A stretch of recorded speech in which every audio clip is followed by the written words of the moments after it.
The hospital called on a Tuesday morning while I was folding laundry. At first, I almost didn't answer. Unknown numbers had become exhausting lately. Half of them were scams pretending to be insurance companies or pharmacies or Medicare offices asking for information they already should have had. But something made me pick up anyway. Mrs. Evelyn Carter. Yes. Hello, this is St. Anne's Neurological Center calling to confirm your memory care evaluation appointment this Friday at 10 a.m. I stood completely still beside the couch. My what? A short pause. Then the woman's voice softened slightly. Your cognitive assessment appointment. The word cognitive landed strangely inside my chest. There must be some mistake, she began typing. I have you scheduled under Dr. Michael Rosen. Referral submitted by family contact Laura Bennett. Laura, my daughter. I gripped the phone tighter. I never scheduled any appointment. Another pause, not confused, careful. Well, according to the notes, your daughter has been assisting with care coordination. Care coordination. Soft language again, always soft language. I'm not under neurological care. The woman lowered her voice slightly. Mrs. Carter, if you're feeling distressed about the appointment, the doctor can discuss concerns during evaluation. Distressed, not shocked, not alarmed, distressed. Already the system tilted gently toward instability instead of error. I'm not distressed, I said sharply. I'm telling you I never agreed to this. Silence. Then carefully, would you like me to contact your daughter? No, the answer arrived instantly inside me. No, cancel the appointment. The woman hesitated. I may need authorization from the listed support contact. The room went cold around me. My daughter is listed as what? Primary support contact. Support contact, not emergency contact. Not family reference. Support, another small transfer of authority disguised as assistance. I sat down slowly on the couch. When was this added? More typing. Approximately 4 months ago. 4 months. I stared blankly at the laundry basket beside my feet. 4 months earlier was right after my minor car accident. A tiny accident. Nothing serious. A teenager rear-ended me at a traffic light. No injuries beyond soreness and a bruised shoulder. But afterward, Laura became obsessed with checking on me. Are you dizzy? Did you get confused before the crash? Maybe you should rest more. At the time, I thought she was worried because she loved me. Now I wasn't sure what she had been collecting. Mrs. Carter, I realized the hospital woman was still speaking. Yes. If you'd prefer, we can keep the appointment while you discuss options with family. Options, always options. As though my own decisions had quietly become collaborative projects. I said cancel it. Another careful pause. Of course. Not agreement. Pacifying, I knew the difference now. After hanging up, I sat motionless for nearly 10 minutes. Not confused, thinking. Then slowly, another memory surfaced. 2 months earlier, Laura insisting on attending my annual physical just to help remember things. At the time, I laughed about it. Now my stomach tightened. Help remember things. That sentence suddenly sounded less innocent. I stood and walked directly to the hallway desk where I kept medical papers. The folder was thicker than I remembered. Inside were appointment summaries. Lab results, insurance forms. Then I found something I had never seen before. Neurological intake paperwork. My name covered the top. Reason for referral, increasing forgetfulness. Difficulty managing daily tasks. Family concern regarding cognitive decline. My hands went cold. No, I flipped through the pages faster. Reported symptoms, repeated conversations. Confusion during driving. Mood instability. Resistance to assistance. Resistance to assistance. The phrase made my chest tighten painfully. Every boundary eventually becomes pathology once people start building narratives around you. Then I saw it. Family observations submitted by Laura Bennett, my daughter. I sat down slowly at the kitchen table because suddenly my legs felt weak. Laura had been documenting me, not casually, officially.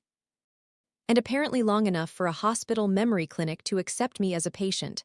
I grabbed my phone immediately and called her. She answered on the second ring. Hi, Mom.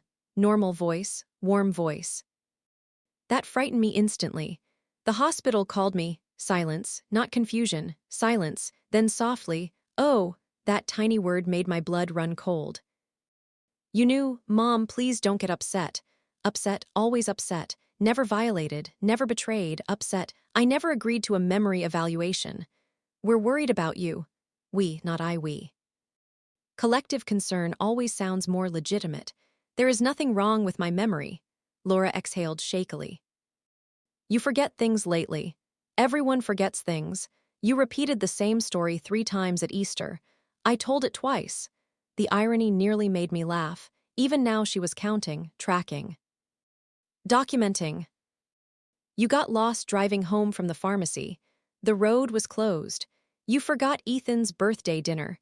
I had pneumonia." Every explanation sounded defensive the moment it left my mouth. That was the trap.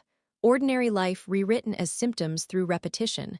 I lowered my voice carefully. "How long have you been telling doctors I'm declining?" Long silence. "Then, since the accident." The car accident. A bruised shoulder and sore neck somehow becoming the beginning of cognitive collapse. "You think I have dementia because someone hit my car? It wasn't just that." "What else?" "You've changed." Changed, such a dangerous word. Everyone changes with age, with grief, with loneliness. But once people begin searching for decline, every change starts looking clinical. "What exactly changed?"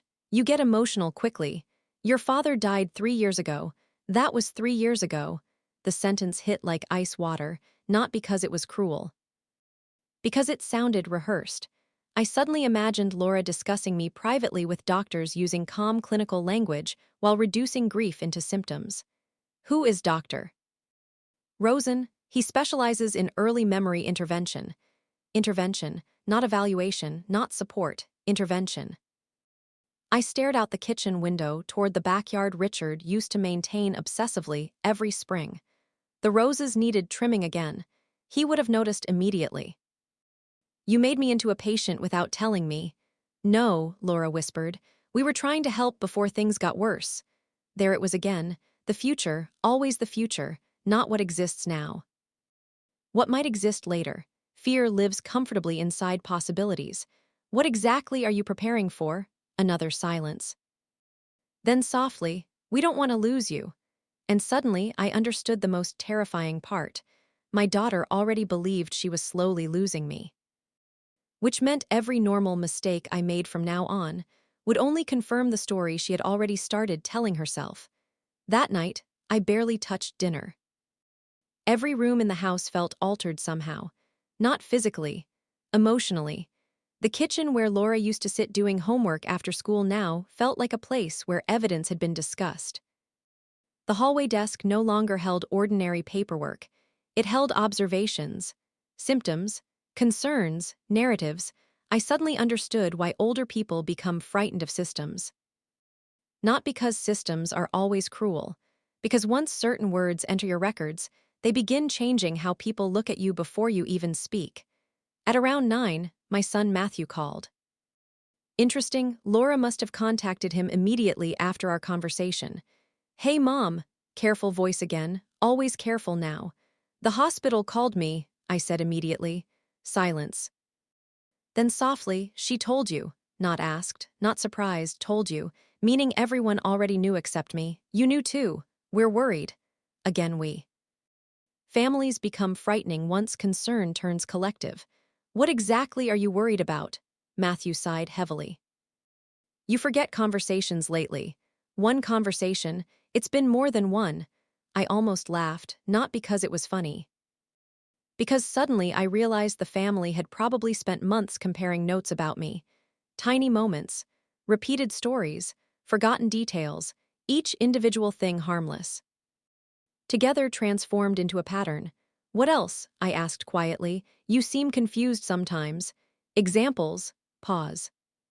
"Then, you called me twice last month asking what day Lily's recital was." I closed my eyes briefly. Because that was true, not because I was declining. Because I had a migraine that week and slept badly for days. Context disappears once people start collecting symptoms. "And, you forgot your debit card PIN at the grocery store." I hadn't used that card in 6 months. Another silence. Then carefully, Mom, we just think it's safer to check early. Safer. Always safety. Never dignity, never autonomy, just safety. I suddenly felt exhausted beyond words. How many doctors have you spoken to about me? Matthew hesitated. That hesitation frightened me instantly. How many? Just Dr. Rosen. Anyone else? Another pause. Maybe Laura's friend Dana. Who is Dana? She's a geriatric care coordinator. Care coordinator. Another professional title built around managing older people. Not knowing them, managing them. I sat down slowly at the kitchen table. How long has this been happening? No answer. That silence told me enough. Longer than I realized. Much longer. The next morning I drove to St. Anne's Neurological Center myself. Not because I wanted the appointment. Because I wanted to see exactly what story existed about me. The waiting room looked soft and expensive. Muted colors. Quiet music. Smiling nurses speaking in careful tones. Everything designed to make frightening conversations sound compassionate. A receptionist greeted me politely. How can I help you? My name is Evelyn Carter. I want copies of every document connected to my file. The woman typed for a moment, then her expression changed slightly. Careful again. There are extensive family notes attached. Family notes, not medical tests, not scans, family notes. I want all of them. She hesitated. We may need authorization from your support contact. There it was again. Support contact. Authority shifting quietly away from me through language. I never authorized anyone to speak for me medically. The receptionist smiled gently. Of course. Not agreement. Pacifying. I knew that tone now so well it made my skin crawl. After 20 minutes and several tense conversations, they finally handed me a printed packet. 36 pages. 36 pages describing me like a woman slowly disappearing. I sat in my car reading them, while feeling physically detached from my own life. Subject increasingly resistant to family assistance. Repeated memory inconsistencies observed. Possible emotional instability related to cognitive awareness. Cognitive awareness. Such polished language for ordinary fear and grief. Then I reached a section titled, Driving Concerns. My stomach tightened. Family reports disorientation following recent vehicle accident. Disorientation. I remembered the accident clearly now. The teenager who hit me apologized repeatedly because he was texting while driving. But somehow inside the medical notes, the story had transformed. Not victim of accident, potentially confused older driver. I kept reading. One line near the bottom made my chest tighten painfully. Family concerned patient may minimize symptoms during evaluation. There it was. The trap. Before I even entered the clinic, my disagreement had already been framed as denial. Every objection would sound predictable. I suddenly understood something horrifying. The evaluation itself was not neutral anymore. It was already shaped around a narrative built quietly over months. At noon, Laura arrived at my house unannounced. The moment she saw the file on the kitchen table, her face drained. You went there. You made me a patient. She looked exhausted instantly. Mom, please try to understand. No, you understand something. I lifted the pages slightly. You wrote that I'm emotionally unstable. You cry all the time lately. Your father died. That was years ago. Again, that same sentence. Repeated so often it almost sounded medical. I stared at my daughter carefully. Do you know what's happening to you? She blinked. What? You stopped seeing me normally. The room went silent. I continued quietly. Every mistake I make has become suspicious to you. Laura sat down heavily. We're scared. Yes, I whispered. That's the problem. Fear changes perception faster than facts do. I opened the file slowly. You documented that I forgot Lily's recital date. You did. I forgot because I was sick. You always have explanations. The sentence hit me like a slap. Because suddenly I heard the full logic underneath everything. Explanations themselves had become suspicious. I laughed softly, brokenly. So what exactly would convince you I'm healthy? Laura said nothing, because there was no answer anymore. Once people start filtering your life through decline narratives, normality itself becomes harder for them to recognize. Then Laura quietly admitted something that made my blood run cold. Doctor. Rosen said families usually notice symptoms years before formal diagnosis. Years, meaning every imperfect moment from now on could be reinterpreted backward into evidence. I looked at my daughter for a very long time, then softly asked, "Did you ever stop to consider the possibility that you're wrong?" The room went completely silent. Because for the first time since this nightmare began, I realized nobody in my family had seriously asked that question at all.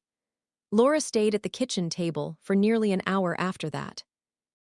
Neither of us raised our voices again. That somehow made everything sadder.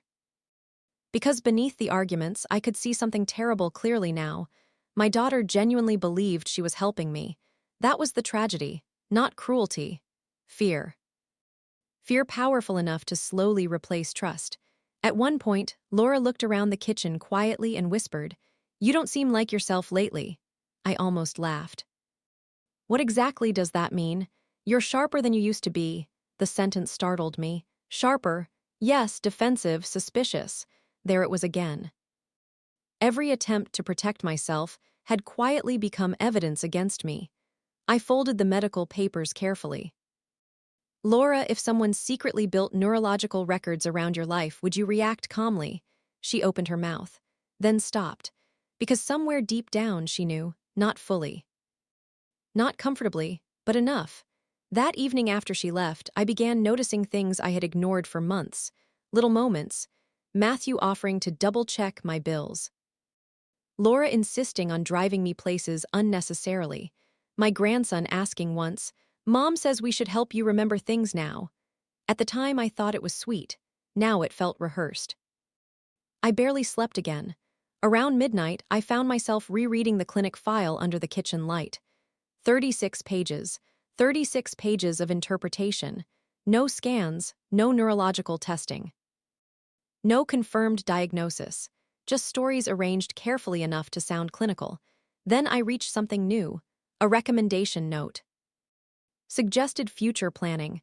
Family financial oversight, driving reevaluation, possible assisted living consultation if decline progresses. Assisted living. My chest tightened immediately. There it was. The future shape of all this. Not now, later, always later. The possibility of future decline quietly justifying present control. The next morning I called Susan, my younger sister.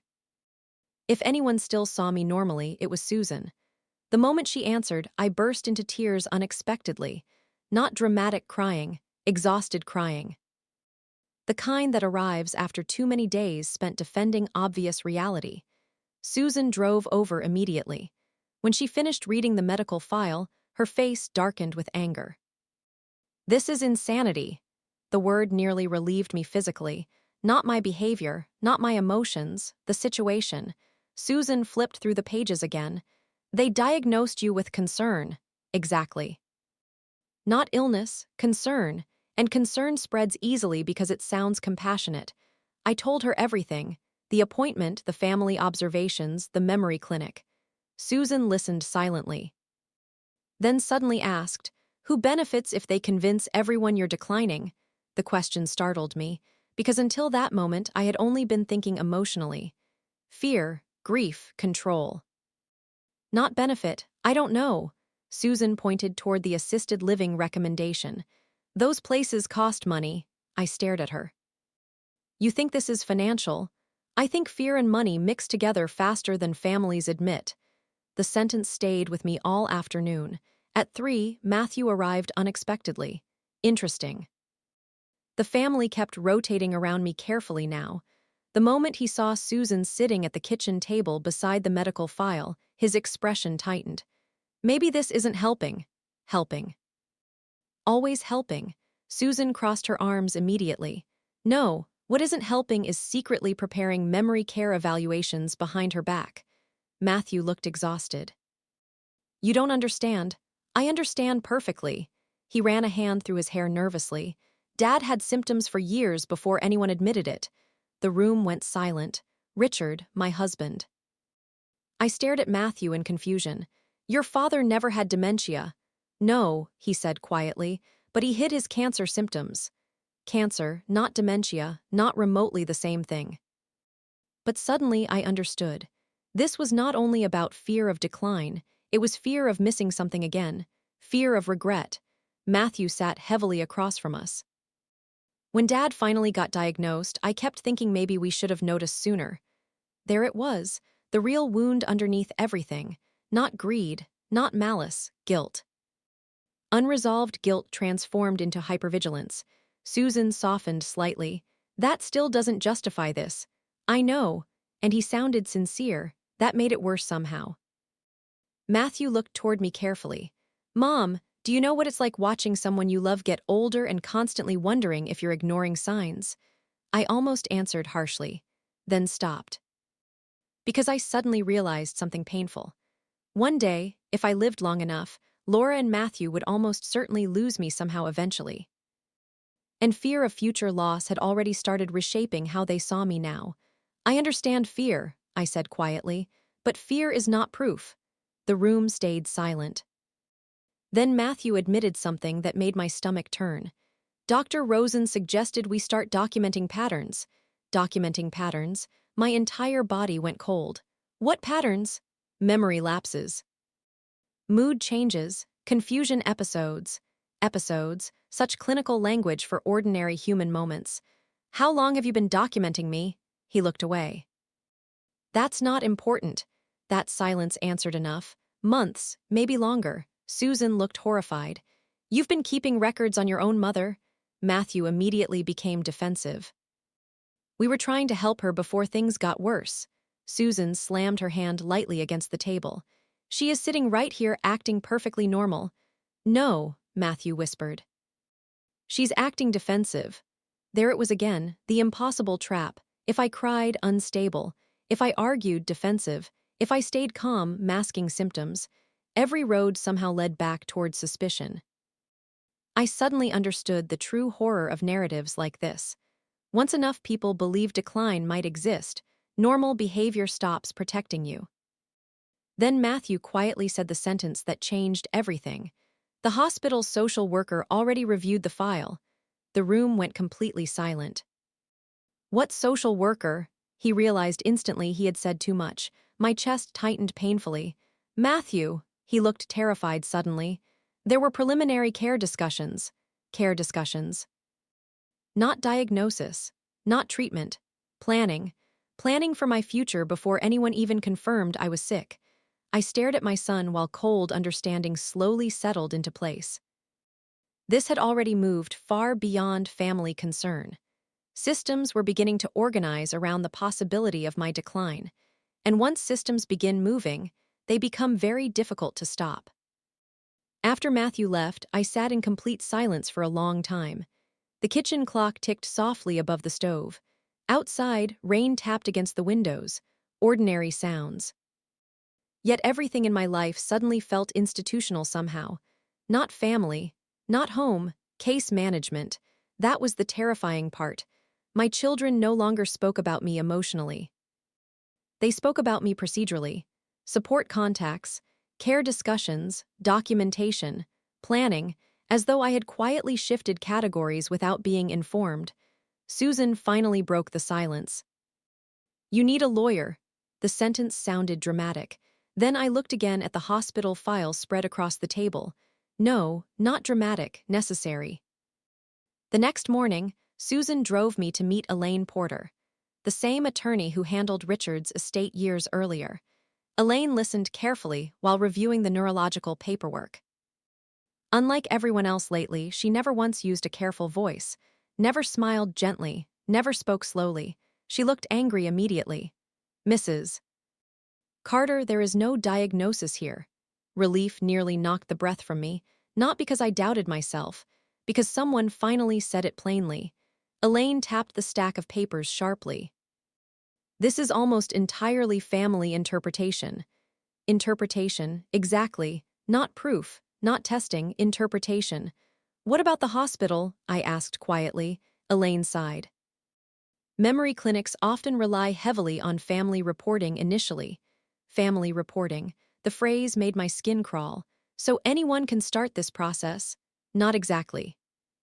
But once enough concern is documented, systems begin responding cautiously. Cautiously, another harmless word hiding danger. Elaine leaned back slightly. The real issue is not the appointment. What is it? The gradual transfer of authority. Authority. That word settled heavily inside me. Because she understood immediately what frightened me most. Not dementia. Disappearing control. Elaine continued reading silently for another few minutes before suddenly pausing. Her expression changed instantly. What? I asked. She turned one page toward me slowly. A preliminary driving safety recommendation form. Suggested reevaluation pending cognitive assessment outcome. Driving reevaluation. I stared at the paper in disbelief. They were preparing to review my license. Elaine nodded grimly. And likely your financial independence afterward. The room went cold. Not because anything had happened yet, because I finally saw the direction clearly. Not sudden control. Incremental control. One recommendation at a time. One concern at a time. Until eventually the older person becomes surrounded by systems already prepared to doubt them. Susan whispered softly, "Oh my God." Elaine looked directly at me. Has anyone discussed power of attorney yet? I thought immediately of Laura casually mentioning future planning over dinner weeks earlier. At the time, I ignored it.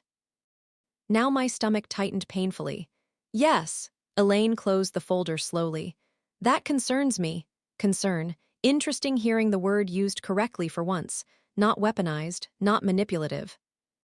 Real concern. That afternoon, Laura came to my house again. This time she looked exhausted before even entering. Dark circles under her eyes, hands trembling slightly. Fear had been consuming her too. The moment she saw Elaine sitting at the kitchen table, she froze. You hired a lawyer. I needed someone who still understands the difference between concern and evidence. Laura flinched visibly. Elaine remained calm. Your mother has every legal right to review what's being built around her. Built around her. Exactly. Laura sat slowly across from us. Nobody's trying to hurt Mom. No, Elaine said evenly, but harm does not require bad intentions. The room went silent.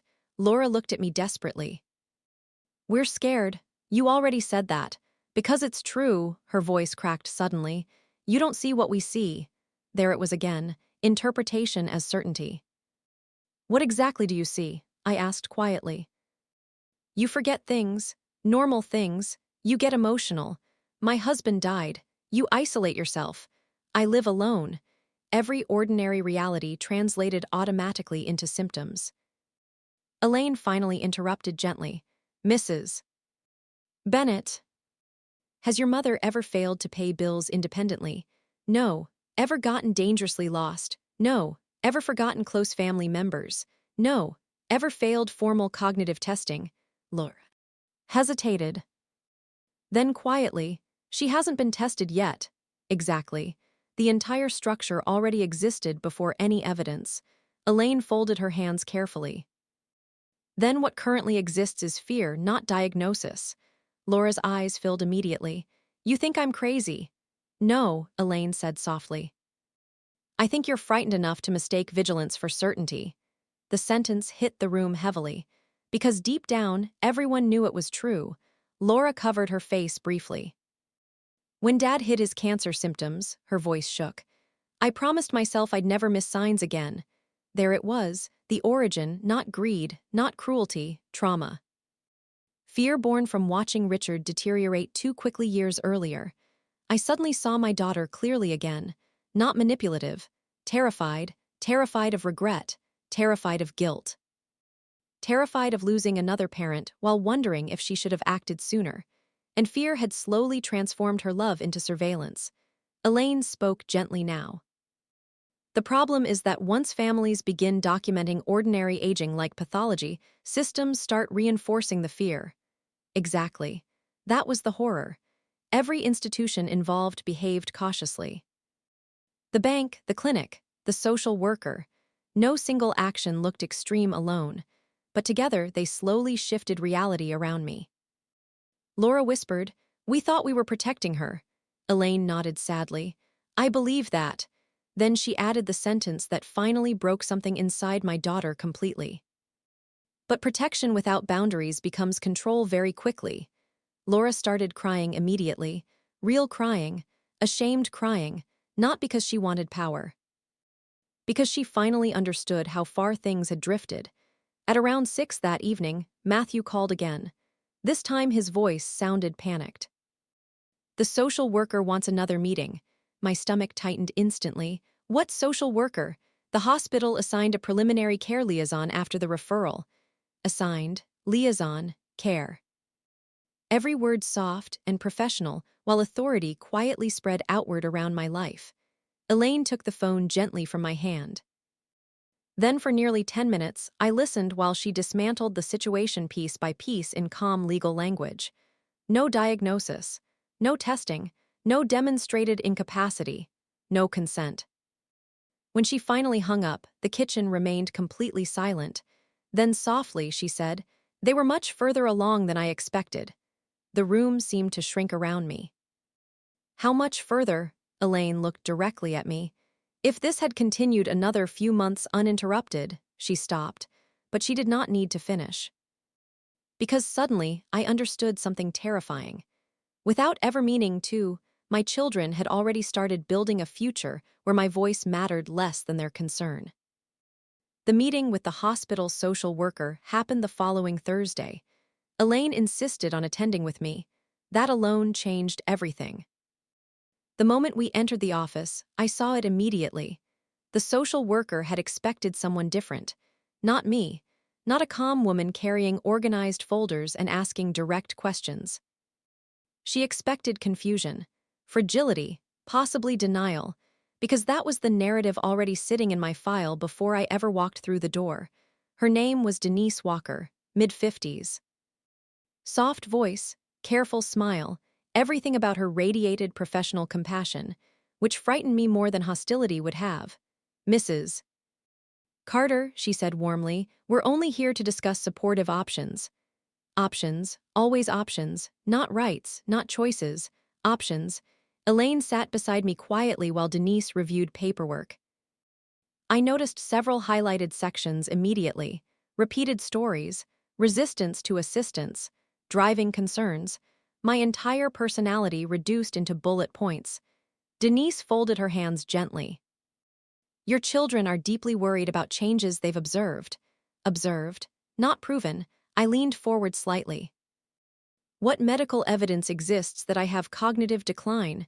The room went silent. Denise blinked once. "Well, that's part of what evaluation helps determine." "Exactly. No evidence yet.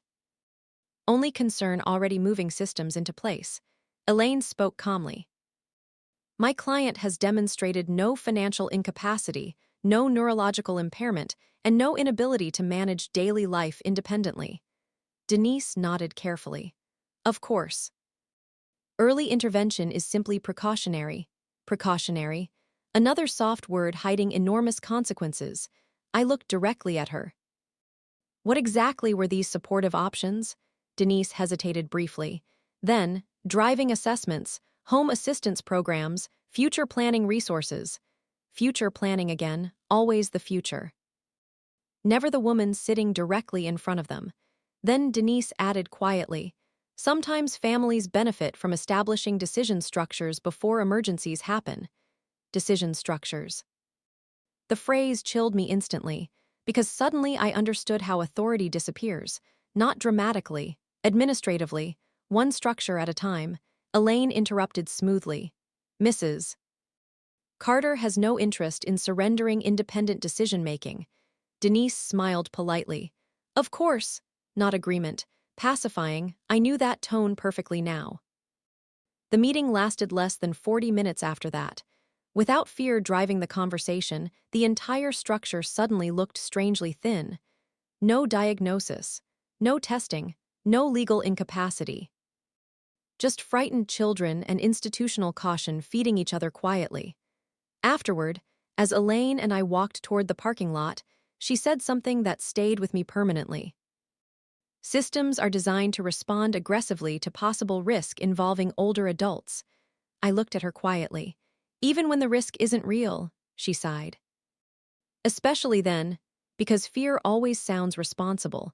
That was the terrible truth underneath everything. Fear sounds wise, caution sounds compassionate. And older people become easy to question, because aging itself creates enough small imperfections to support almost any narrative. The hospital officially closed the memory intervention file 2 weeks later. No diagnosis, no treatment recommendation, no cognitive findings, just concern unsupported by evidence. On paper, everything ended cleanly. Emotionally, nothing ended cleanly at all. Laura stopped speaking to Karen almost entirely afterward. Apparently, Karen had spent years reading caregiver forums and early dementia support groups after watching her own grandmother deteriorate. Every story she consumed taught the same lesson: families who wait regret it forever. Eventually, fear stopped being caution and became identity. Then she spread that fear outward, to Laura. To Matthew, to the hospital, like panic disguised as responsibility. Matthew apologized first, not dramatically, quietly. One evening he came over while I was gardening and simply said, "I stopped seeing you normally." The honesty nearly broke my heart, because it was true. That was what hurt most, not the paperwork. Not the clinic, the way my own children had started watching me constantly for signs instead of simply knowing me. Laura took longer. Guilt consumed her slowly. For weeks she kept apologizing in circles. I was trying to help. I thought acting early mattered. I didn't know things would go this far, and I believed her. That was the tragedy. Nobody intended cruelty. Fear carried everyone somewhere terrible, one careful step at a time. About a month later, Laura and I had lunch together for the first time since everything collapsed. Halfway through the meal, I forgot the word for napkin. Just forgot it completely. I paused, laughed awkwardly, pointed at it instead. For one brief horrible second, fear flashed across Laura's face automatically. I saw it immediately, and she saw me seeing it. The silence between us lasted maybe 2 seconds. Then suddenly Laura started crying right there in the restaurant. Not loudly, quietly. "I'm still doing it," she whispered, watching, measuring, interpreting. I reached across the table gently. "You're human," because fear leaves habits behind, even after truth returns. That was something nobody talks about enough. Once people learn to associate ordinary aging with danger, it becomes difficult to stop scanning the people you love for signs. Months passed. Slowly, life settled again. The hospital stopped calling. The paperwork disappeared. No more support contacts. No more evaluations. My voice belonged fully to me again, but some things changed permanently. I became fiercely protective of my autonomy afterward. Not defensive. Protective. There is a difference. I read every form carefully now, every authorization, every signature line. Not because I distrust my children completely. Because I finally understand how easily concern can evolve into control when nobody stops to question fear itself. Last Sunday, Laura came over with Ethan and Lily for dinner. After we ate, Ethan accidentally knocked over a glass of iced tea across the kitchen table. For one split second, everyone froze.